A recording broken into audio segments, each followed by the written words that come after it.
I'm gonna show you guys a step-by-step process on how I make a lo-fi hip-hop beat only using the MPC One. Let's get it.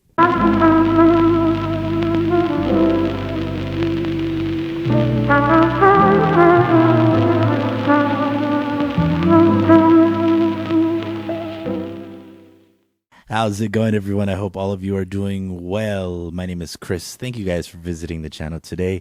In today's video, I just wanted to make a lo-fi hip-hop beat on the MPC One, only using the MPC One. So what I mean by that is that I'm not going to be using the RC20 plugin, which is a great plugin that emulates that vinyl simulation from the SP404SX. And I am also not going to use my Roland SP404SX because that's kind of like cheating. So I'm going to try my best to try to emulate using strictly the effects and features that the MPC One provides. So let's just jump right in. Let's get into it. First of all, I want to say I'm really sorry about the awkward camera angle. My original tripod actually broke yesterday, so I'm using a spare that I had, but it's not very tall. It's a very small tripod, kind of for like a cell phone or whatever. But I'm really sorry. Hopefully you can still kind of follow along. I'll try my best to kind of describe exactly what I'm doing, and hopefully you guys are able to see the screen as well. So the first thing that I want to do, or the first thing that I'm going to do, is I'm going to go to my input number 2, and I'm just going to record nothing for like 15 seconds. So let me do that. I know what you're asking. You're like, Chris, what was the point of recording absolute silence for 15 seconds? Let me show you why. So I'm going to go to my sample edit window. As you can see, there is no actual audio recording visible. There's just a line. So what I'm going to do is I'm going to hit process. And then I'm going to go to normalize, which mine was already set to normalize. But if it's not, just scroll to the right until you see normalize and press do it. Now you see that there's an actual waveform there. And if I play it, you guys are going to hear exactly what it is. It might be a little loud, so I'm really sorry about that. It's just white noise, which is perfect because we're going to try to mold this into kind of like a vinyl effect where it like crackle and pops. So the first thing I want to do is I want to get that overall white noise under control. I don't want the beat to be completely white noise. I want the white noise to be subtle and in the background of my piano melody. So I'm going to go to the filter section and the filter/envelope tab. And then I'm going to set low type 1 to high type 1. And then I'm going to play it. And I'm going to leave it at 127 because as soon as if I go a little bit lower, it becomes too much. And I honestly don't want that much white noise. So the next thing I want to do is I want to go to my LFO modulation. I'm going to go to my LFO and I'm going to change that to noise. And then I'm going to go to the amp tab and probably increase that about 30% and maybe just put my pitch to 10. So I should play it.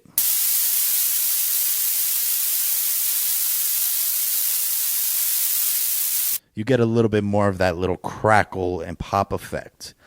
It's not perfect, but I think it does the job pretty well. And you could just play around with these settings to kind of get it to your liking.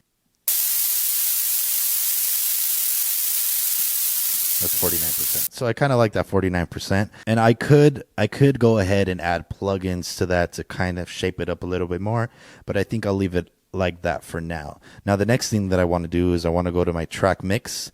And I'm going to hold down shift and then click track mix again. And that's going to bring me to the individual pads. I'm going to select pad number 5 where I have my vinyl sim. And I just want to decrease it by 5 decibels. I will probably adjust that later if I feel like it's still too loud. But like I said, I just kind of want that in the background of my piano melody. So the next thing I want to do is I want to go to my piano melody, which is on pad 1. Now I want to try the same thing with that to try to get it to do that wow with Flutter effect. I'm not going to, I might adjust the filter just a little bit to cut off a little bit of the high end frequencies. The next thing I want to do is I'm going to go back to my LFO and I'm going to change that to noise. I'm going to increase the pitch just a little bit and play around with it.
I have the pitch to 19%. I played around with the amp, but obviously you can sit here and just kind of tweak everything to your liking.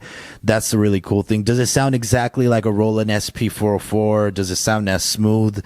Most likely not. Maybe if we spend a little bit more time adjusting and tweaking, you could probably get it sounding pretty close to it, I think. The next thing I want to do is probably add some effects.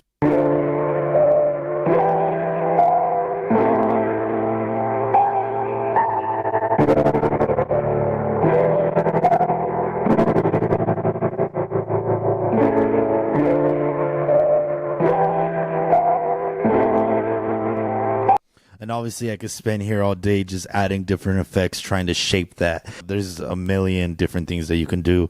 And that's kind of the cool thing about the MPC One, that it has so many usable features that you can kind of shape your drums or your sounds or your samples into a certain way. So for now, I'm kind of happy with the way that sounds. So I just added a reverb, and I think I'm going to leave it at that. So the next thing that I want to do is I want to add pad number 5, which is where I have this. And then I'll see how it sounds together and I'll adjust accordingly.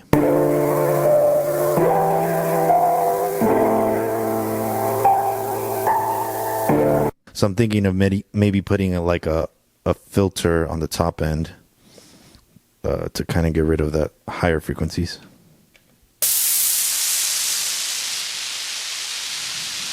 Maybe a little bit of drive, like about a decibel. Let's see how that sounds.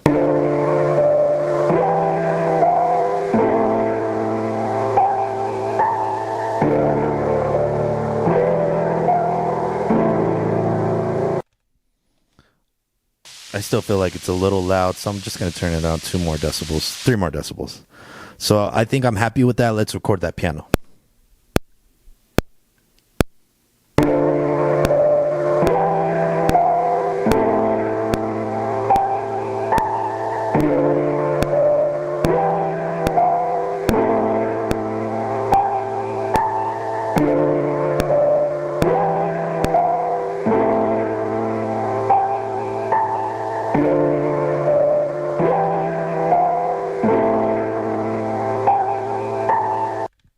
All right, I like that. Okay, so the next thing I want to do is I want to add the drums that I showed you guys from the beginning.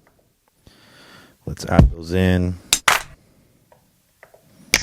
Finger snap. Okay, so I want to use those kind of as the snare drum in replace of a snare drum. But the first thing I want to do is I want to get rid of a little bit of the high end on that. So we're going to go back to filter envelope. And we're going to roll off a little bit of that high end. Same thing with that finger snap. And the next thing I want to do is I want to add maybe a little bit of delay to that. So let's pick a delay plugin. It doesn't matter what plugin you pick. Just pick any delay plugin, the delay plugin that you like. I'm going to use the delay low pass. And my beat is set to 73 beats per minute. I know by setting it to 411, that kind of gets it in the time of 16th notes, I believe. There's a really cool app I'm sure on iPhone, but on Android as well, where you can put in the BPM of something and it'll give you the milliseconds of delay time.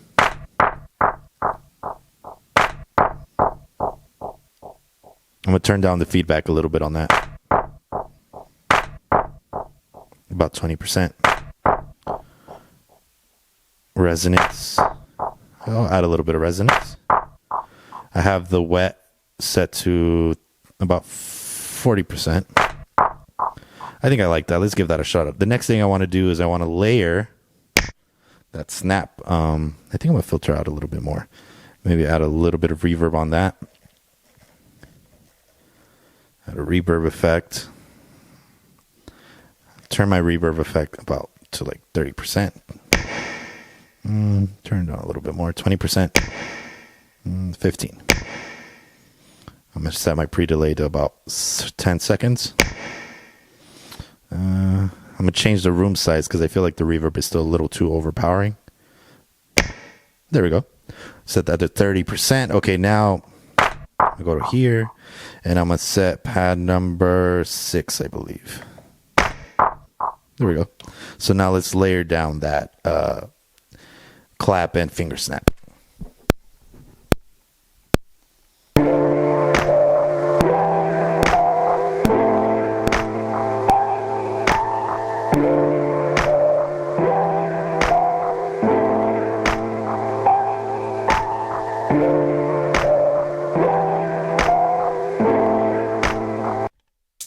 Okay, the next thing I want to do is I want to add the hi-hat. So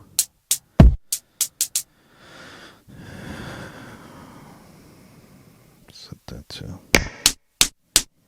take off a little bit of high end on that hi-hat. I want to make the hi-hat crunchy, so there's this effect in the Air Music Technology section called Air Lo-Fi, and I'm just going to change the sample rate. Change that to 12-bit. There we go. Okay.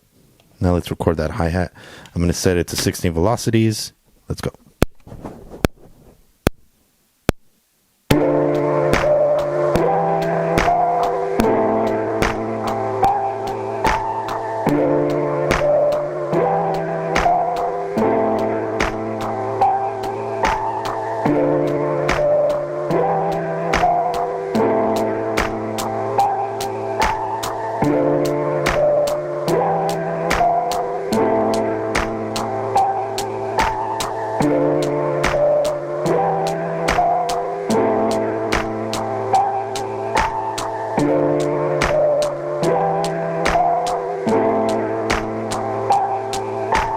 So I kind of messed around with the filter again. I kind of did want a little bit more information of that hi-hat in terms of the higher frequency range spectrum. Messed around with the decay. I didn't want it to last for that long. I wanted it to be a little bit more snappy. And I like the tone of it, so I'm going to keep it as is. And then the next thing we want to do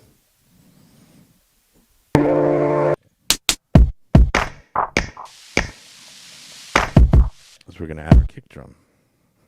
I'm doing an increase on the kick drum on the low end, about 100 hertz, to make it a little bit more boomy. And let's record a kick drum pattern.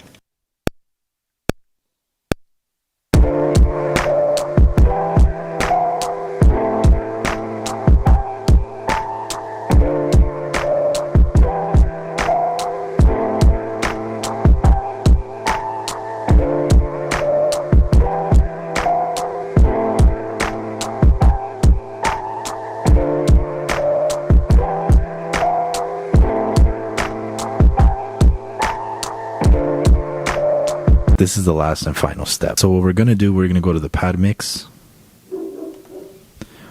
And I already have it set to masters, but if most likely yours will be set to programs, you're just going to click over here and just scroll to the right.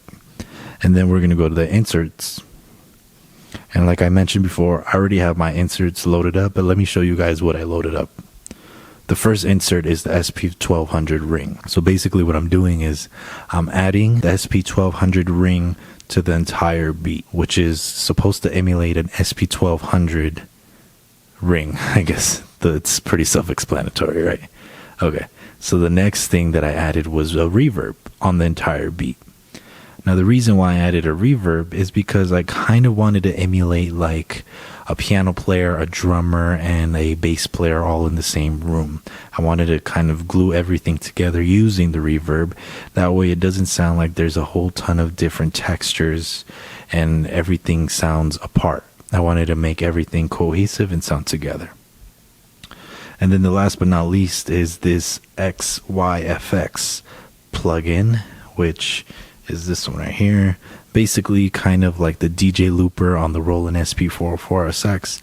As a matter of fact, it sounds almost like it, very, very close. I would say that it's not as smooth as the DJ looper, but it sounds pretty good. So let me play you guys the final beat and let me know what you guys think.